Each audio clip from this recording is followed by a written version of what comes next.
you can click the link in my bio to do so, and it's also linked above. So I've organized my notes into like 3 categories. So I have productivity tips, organization tips, and then working from home tips.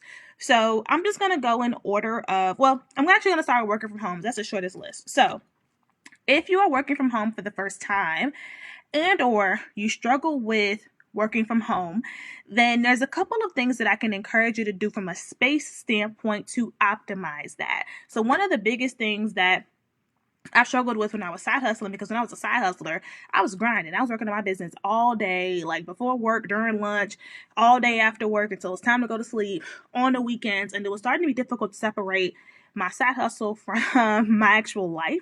So that's why I actually decided to build a dedicated workspace, which is what I'm streaming from now.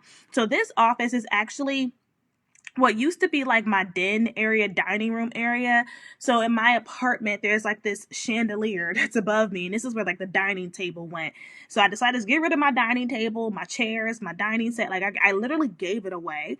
And I decided to build a home office, and I did a vlog on, I don't know if I ever did a vlog on my home office. I don't think so. I have to do that. But basically, I ordered a desk from Amazon. I ordered some cubby shelves from Target and just kind of set things up. Behind me is like a multicolored organizer that I use for like my cosmetics business that I got from Michael's, and my printer.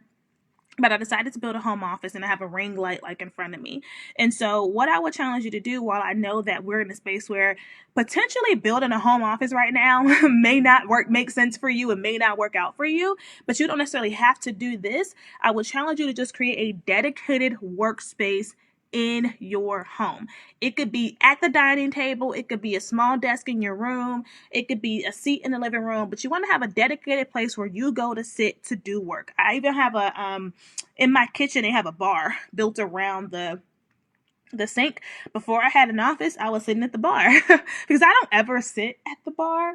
So I was sitting at the bar to do my work. But having a designated workspace kind of starts to signal, as you build the habit, it signals to you like it's time to grind, it's time to work. When you work from the couch or from the bed, you are signaling to yourself that it's time to relax. And I know it is very easy to trick yourself to say, well, I was really productive there yesterday, so I can do it again, because I really like working in my robe in my bed. But I know that at some point I'm going to get sleepy, I'm going to want to watch Netflix, and I'm going to like fall off. So even if you're able to be productive sometimes from those spaces, you actually want to create that psychological experience of going to work. So having a dedicated workspace where you sit down and the signal switches on, it's time to work. So again, if you aren't in a position where you can build a workspace, just have a designated place where you go to work. Another thing that actually really helps me is aromatherapy. So I do have diffusers like everywhere. I have one at home. I have one in my actual office. I do lease a private office now, if you didn't know that, which that's where I have vlogs on YouTube. I have a vlog on YouTube of my office. But I keep aromatherapy there, and I like to diffuse uplifting and energetic scents, so like lemongrass. I still have a couple of scent blends that I got on Amazon and at TJ Maxx, but more uplifting things for me, things like lavender actually makes me want to go to sleep. So I use those at night. Sometimes I'll also put a little bit of eucalyptus into my diffuser just to kind of wake me up a little bit more, just because of that minty sensation. But aromatherapy actually helps me, especially if I feel like I'm in a funk or I'm not in a good space. Like aromatherapy just helps to cheer me up. So again, I know we're in a place where TJ Maxx is not available and Amazon's being kind of weird right now, but they do sell aromatherapy at Target. So that's definitely an option for you. So aromatherapy. The next thing is, background music. So some of you all, I know, let me know in the comments if you're someone that can play music and be productive. Let me know. For me, it's very hit or miss when it comes to music. Sometimes I can, sometimes I can't. But what actually works for me is actually playing like I actually linked this in my email today. Playing like a soft background music that doesn't have words. Sometimes people use jazz or classical music, but for me, what I actually really like playing in the background is spa music. I don't know why. It's just very calming. It is very easy to work towards. If you're on my email list, I sent you a link to one of my favorite YouTube channels. I also really like just like that, those music videos that are called like positive vibes or positive energy, and it's just like really like upbeat music with no words, and it's also really nice imagery. But I like to play that in the background, so someone is saying that they really like jazz and things like that. And so sometimes for many of us, music with words can sometimes be a bit of a distraction, but not all the time. So you have to really, so this is one of those things where when it comes to productivity, you have to get to know yourself, right? What works for me may not work for you, but I'd rather you know that and be confident in what works for you than not. So kind of test a couple things out. If you feel like it depends on where you are or what you're doing or what's going on, or your mood, things like that. So for example, if I am writing marketing content, sales copy, newsletters, I have to play music with no words or I'll get distracted. But if I'm doing something that's a little bit more labor intensive, but I'm not like writing anything like graphic design, website design, things like that, I can play any kind of music and I'm good to go. For me, I prefer to play music when I'm cleaning up the house anyway. So background music is important. Okay. The other thing I want you to do when you're working from home in your designated workspace. Okay. This is going to sound ridiculous, but you need a designated water cup. You need a designated water cup. I don't know about y'all, but when I was in corporate, like you had like your office cup, okay? You had a cup that you left at the office. So get your designated water cup. You need to stay hydrated when you're working from home, because some of us working from home, we can just really get bogged down in it and don't get dehydrated up in here. So keep your water cup, refill your water cup, have your coffee, have your tea, have what you need around you so that you feel like you are at work. But have a water cup and try to make it a big water cup so that way one hack I have around, yes, someone said in a coffee cup. Yes, you all know I'm a coffee snob. Like when I heard we were about to get quarantined, the first thing I did was buy 4 boxes of K-Cups. Please don't judge me, but like I can survive without most things, but I cannot, I cannot survive without coffee, okay?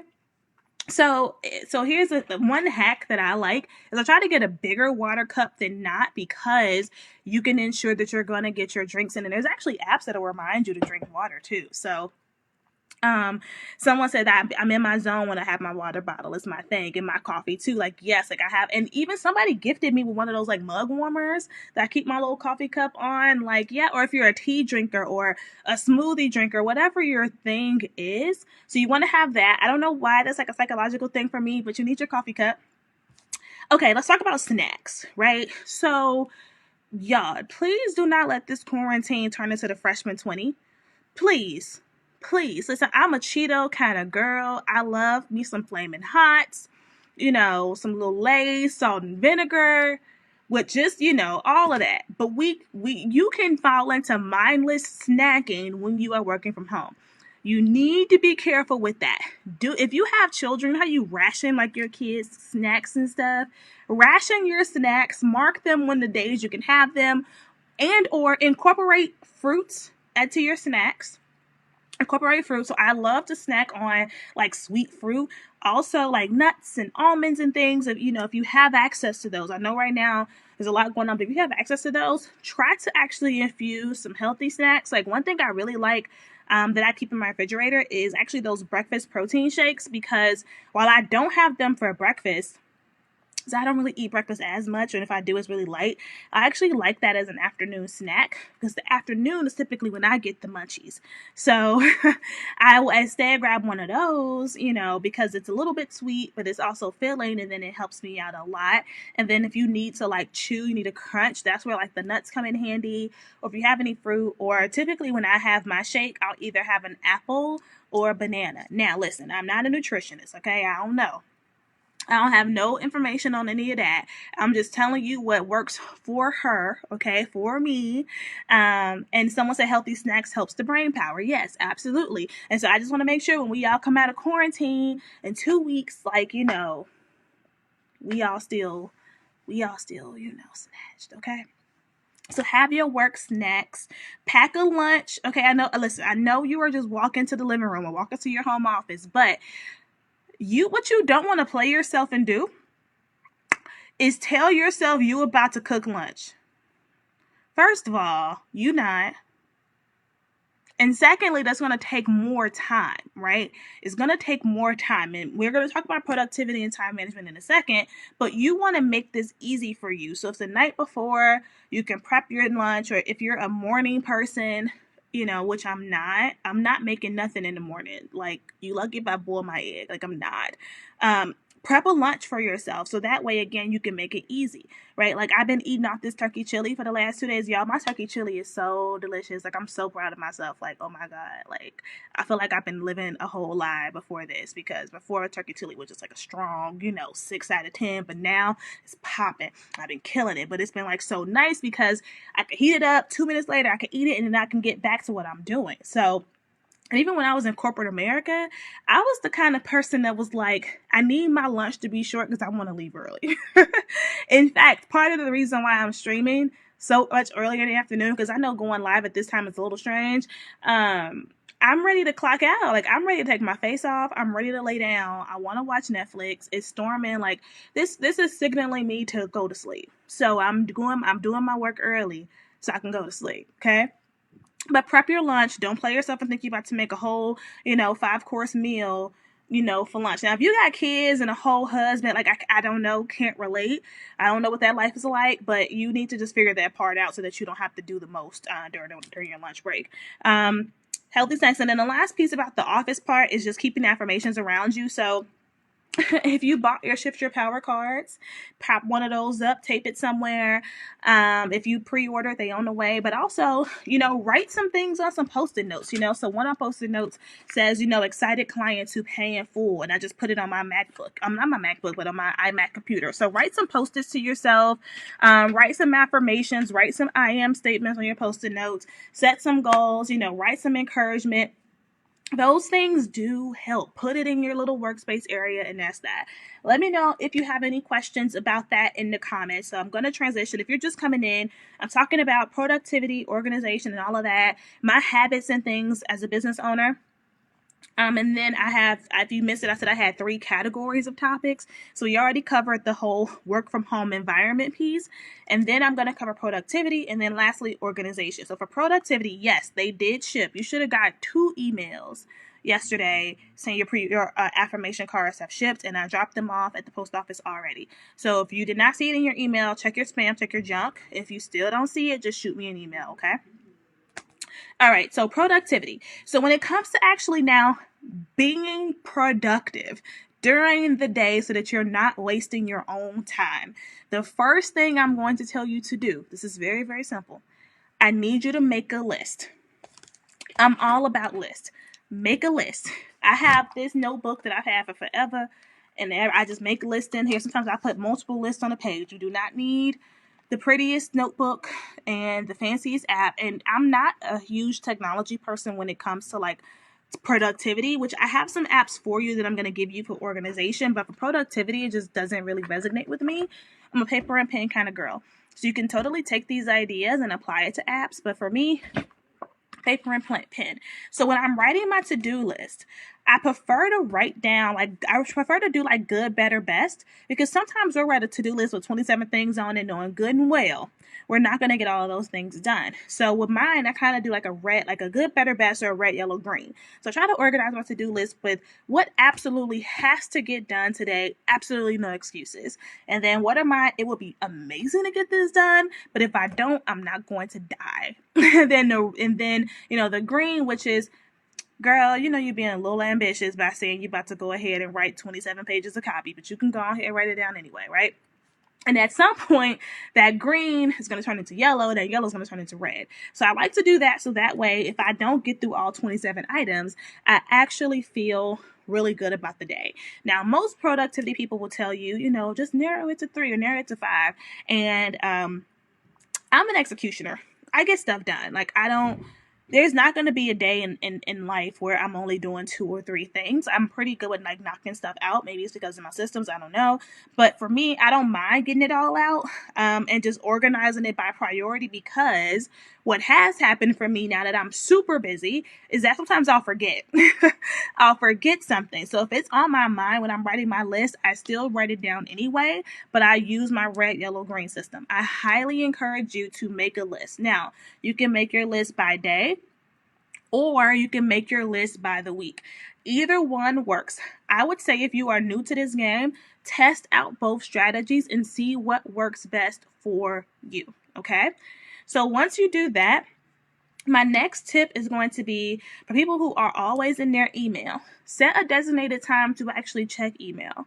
It is very difficult. I am always in email. I know I'm working on it, but I found that by designating time to check email, and it could be as many times as you want it to be, that's up to you.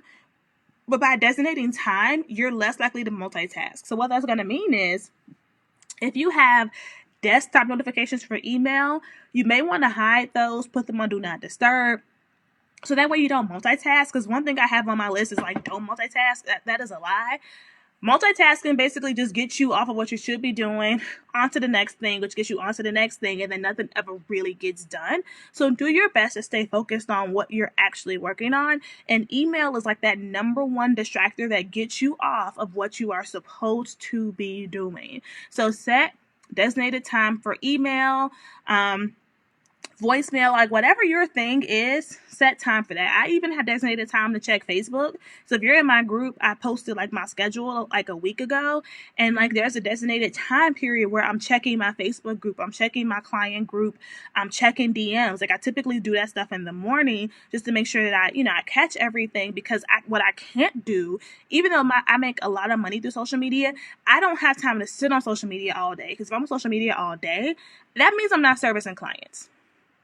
Like that's literally what that means. I'm just not servicing nobody. I don't have no calls. I'm not sending no emails. I'm not trying to make no money. Like I don't have time for that. So set designated times for social media. Okay. So that's the next thing. And of course, let me know if you have questions. Y'all are a little quiet. So I don't know if that means you bored or if that means you're taking notes. So you need to let me know. Give me an amen, prayer emoji, a gif or something. But let a sister know that you're still here. And by the way, share this broadcast out wherever you're watching it. So moving on, I talked about multitasking already. Take breaks. Okay.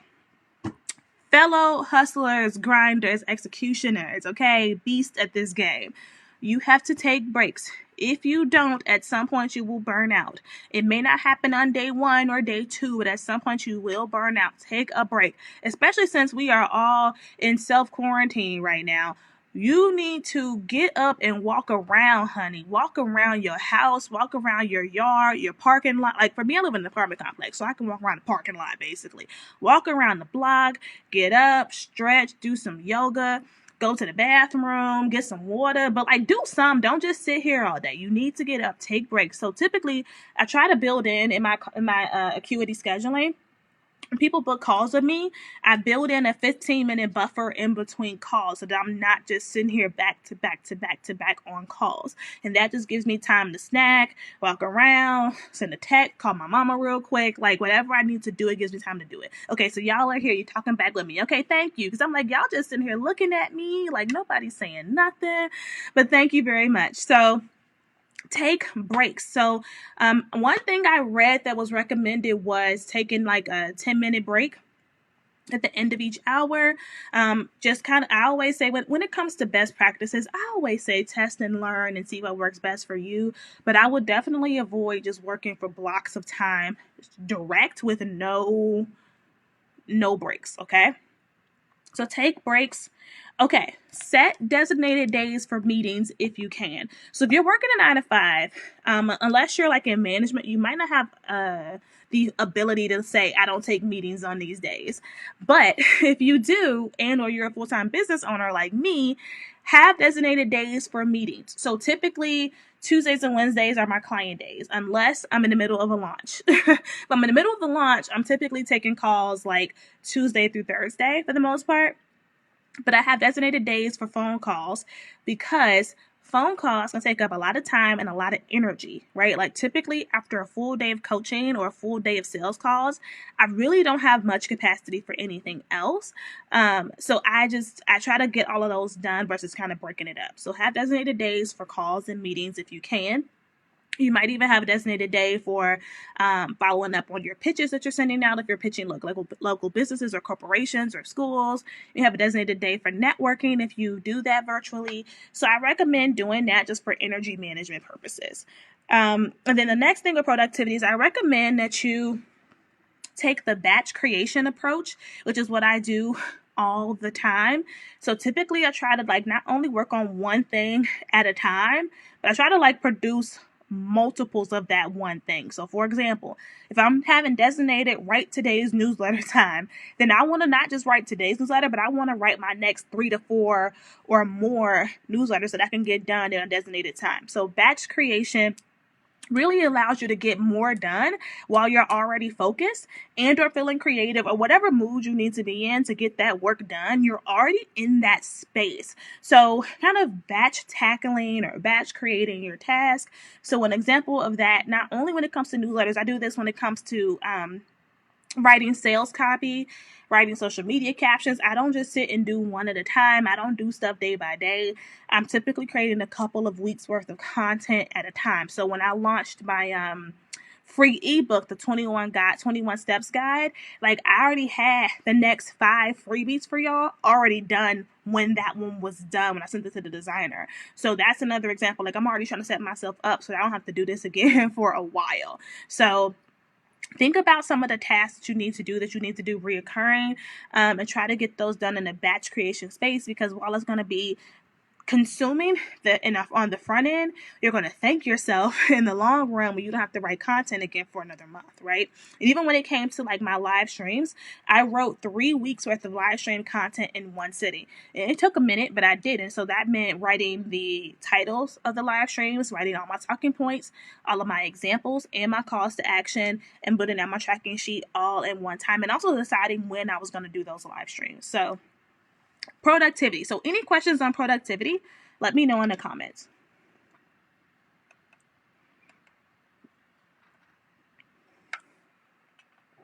Okay, so then the next piece is organization. Excuse me. So when it comes to organization, this is where I have like tools and apps for you. So the first thing I use for organization is Google Drive. There is a lot of Google in this, and I'm plugging them because I was using them before I was associated with Google. But Google Drive is your friend, and I don't think enough people are using it to its fullest extent. So in my Google Drive, I have a lot of folders.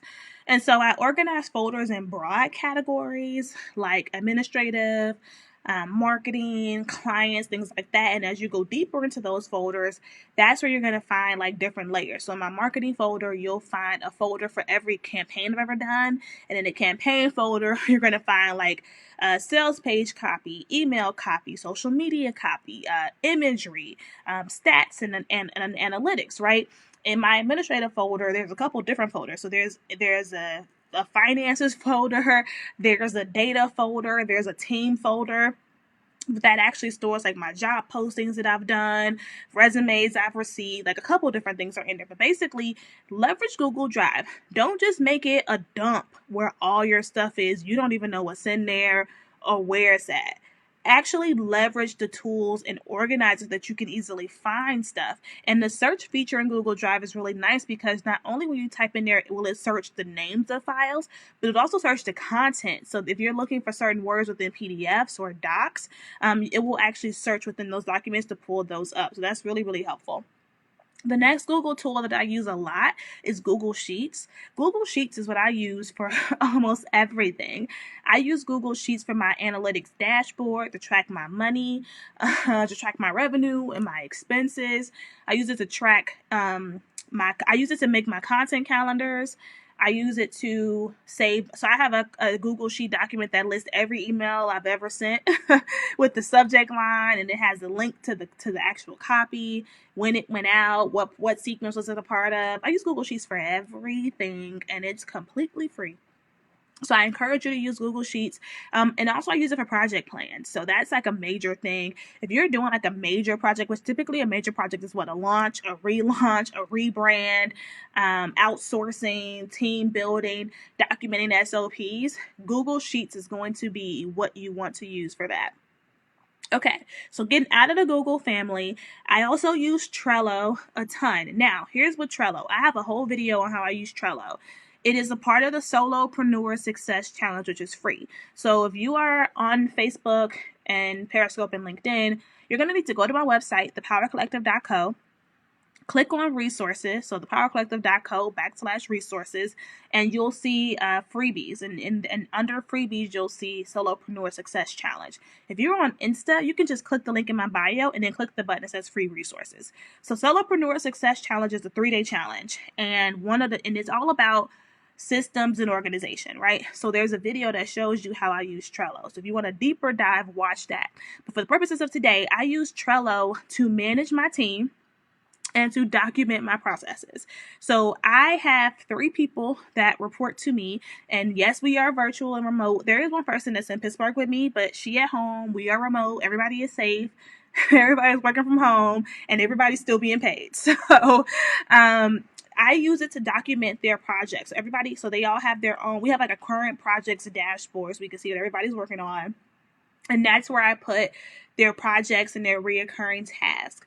Outside of that dashboard, I have a dashboard for marketing where I store my, not marketing campaigns, but I store my brand kits. So like my brand colors, my logos, my fonts, my patterns, color codes. So I actually use a Trello board and a Google Drive folder. So I use both, but I have it in Trello just for ease for my designer and anybody else that I hire to help with marketing stuff. And then I have a board for SOPs. I used to have a board for like every service I had, but now I've scaled back. I don't have that many services. So when you watch that training, those services that was listed, like I don't even have that anymore. I have like 2 things that I sell right now that are services. So I've scaled back and just made it like one long dashboard. And let me tell you, when I hired my very first team member last year, I didn't have none of this. I was building it as I went, and I built it with her. But now that I had to replace my admin and get a new one, having those Trello boards, Lord Jesus, it saves my whole life, because it was so easy to get my new admin up to speed. And if she ever has questions about how to do stuff, it's documented step by step in Trello, so she knows how to do it the way that I want it to be done. So Trello is great for managing people, managing projects, documenting processes. You can use it for a number of different things, but I'm just saying for me, I've tried to use it for myself to document like what I'm working on, but it just seems like an extra work stream when I can just write it down. But I use it a lot for my team, and I also use it, I use it to manage my clients too. So I used to use Asana for my clients, but I decided to just eliminate that because it was just unnecessary to have all those systems. And I have boards for my clients. And so it's not forever. My clients are typically with me for as short as 30 days and as long as, at this point in life, my longest program is only 90 days for private. So they get a Trello dashboard where I document their homework. So for my one-on-one clients, they actually get, looks like my Instagram went out. Hold on, Facebook. Sorry, y'all. I don't know if it's going to come back. Okay, there it is. So for my one-on-one clients, they get accountability assignments, so that way they don't get lost in between calls. They know exactly what they should be working on, and they can communicate with me through Trello. So I use Trello to document their homework. So I know some people use like Airtable, others use Asana. I'm going to defer to and ClickUp. People use ClickUp as well. I'm going to defer to you to research all these tools and figure out which one you like. So I also use for organization Dubsado. I know y'all hear about Dubsado a lot. If you go to thepowercollective.co/tools, you will see every tool that I use in my business. I use Dubsado for managing for not managing, but organizing client information, because you can have project files and you can send contracts, you can send invoices, you can send emails, and it documents it all in one dashboard for both you and the client to see. So it's a really good organization tool for managing, like if you're a freelancer or a consultant, a coach, or a service provider, Dubsado is a great tool for you. I can also use it to manage leads. And it's also like a really good like CRM. So I like it to be able to go in there and see how many clients do I have at one time. I can see when those clients are rolling out, so I need to start recruiting. I can see, what I'm owed in invoicing. I can see all my signed contracts, because you can electronically sign in Dubsado. And I also recently built out 2 new forms in Dubsado. So I built out a form for my speaking engagement inquiries, which you can see that at kashira.com/speaking. Please don't fill it out unless you're trying to book me. But I built out a form there so that way I could easily manage with somebody. Because basically what happens is if somebody fills out a form that you made in Dubsado, you can embed the form into your website. So when somebody fills it out, it makes a project file for them. So if you end up working with that person, you can automatically send them a contract and an invoice and an email already. You don't have to manually copy and paste their name and email and number. Like everything is already there. So that's why that one is really, really good. And then Kartra. So I use Kartra for almost everything. Kartra is a massive tool. And let me clarify and tell you that it's not cheap. So I don't want you to, when you see the price tag, get sticker shock. But Kartra does everything. Kartra does course hosting, email marketing, affiliates, payment plans, sales pages, tripwires, down sales, up sales, a little bit of everything. What I love about Kartra is that when I go into a person's file, so any of you that are on my email list, if I pull you up, I can see when you subscribe to me, how many of my freebies you've downloaded. I can see what courses of mine you've bought. I can see what emails of mine you've opened and didn't open, what you clicked on and what you didn't click on, how long you've been in the system, and I can also see at what point in life did you decide to work with me or buy from me, and it'll tell me basically the value of an email. So if I send an email out, hypothetically, right? If I send an email out and I'm selling my membership group, which is like $37 a month, it'll be like, oh, this email was worth $500 because this amount of people bought the membership group. And because you have to check out through Kartra, it's able to easily do that, which a lot of email tools will do that, but there's like more setup you have to do. But because Kartra does email and it'll sell products, it'll sell courses, it'll do payment plans, you can see all of that in there. So it's a really great CRM as well, in addition to Dubsado, because it'll just show you the life cycle of your customers and clients, and also people who have just been with you but have never bought, if you're looking to understand that information. So Kartra is awesome as well. And then I'm trying to think, was there anything else? Because I can't read what this last thing says. My handwriting is so bad, y'all.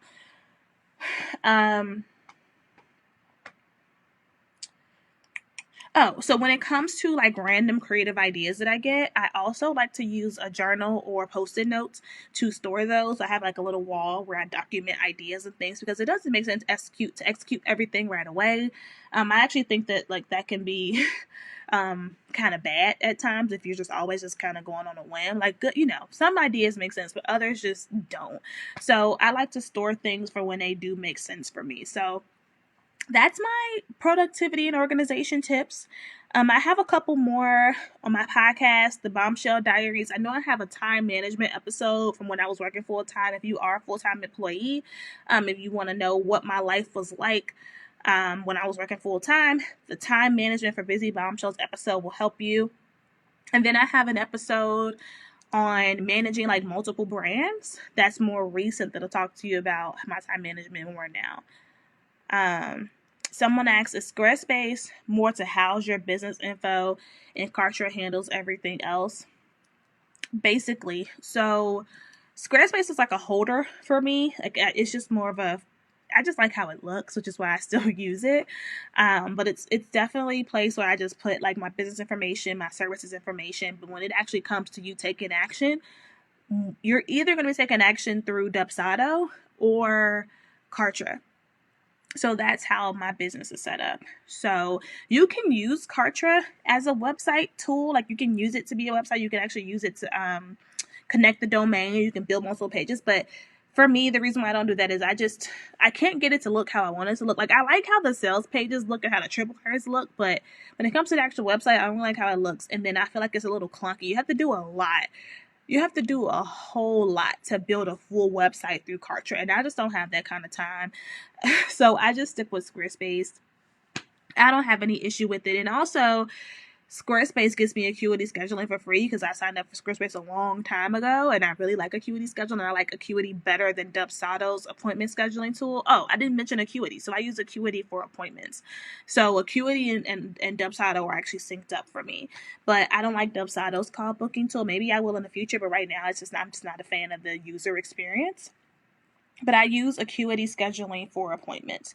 So people who are booking consultations with me, brand alignment sessions, but you need to book yours if you didn't book it yet.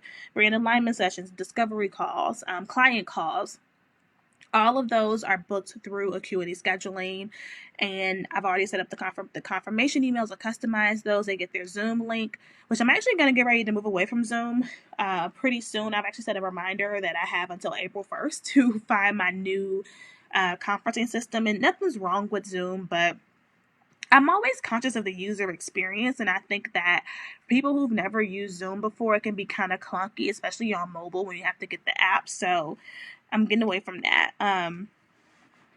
But anyway, Zoom is what I use for video conferencing for the time being. So when it comes to social media scheduling, I use a tool called Social Bee, which is also linked on my tools page.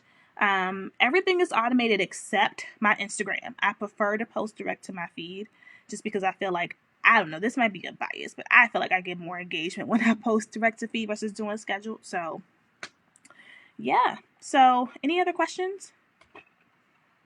Was this helpful? Let me know. Put an emoji or something in the comments if this was helpful for you. Let me know.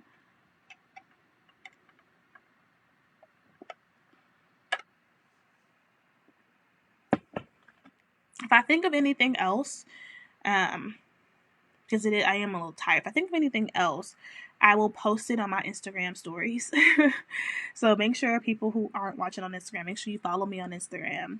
At Kashira, and I will post on my stories if I think of any other tips. But I feel like I gave y'all everything. One thing I always say about time management and productivity is that there is no magic wand for this. Yes, there are 1,000,001 planners and 1,000,001 notebooks and 1,000,001 apps. But if you lack the discipline, none of this will work anyway.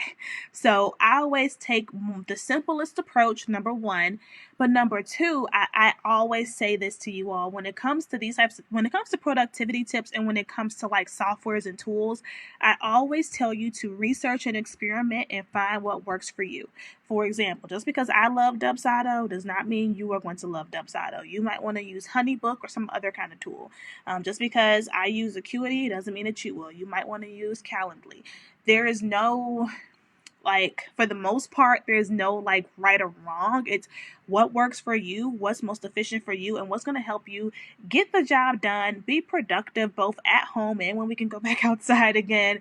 And it's going to help you be most effective and show up as your best self for your clients. So with that, I'm going to go and have dinner. I will talk to you all in the next session. Please have a good night and make sure you all are staying safe and wash your hands. Okay? Alrighty. Bye.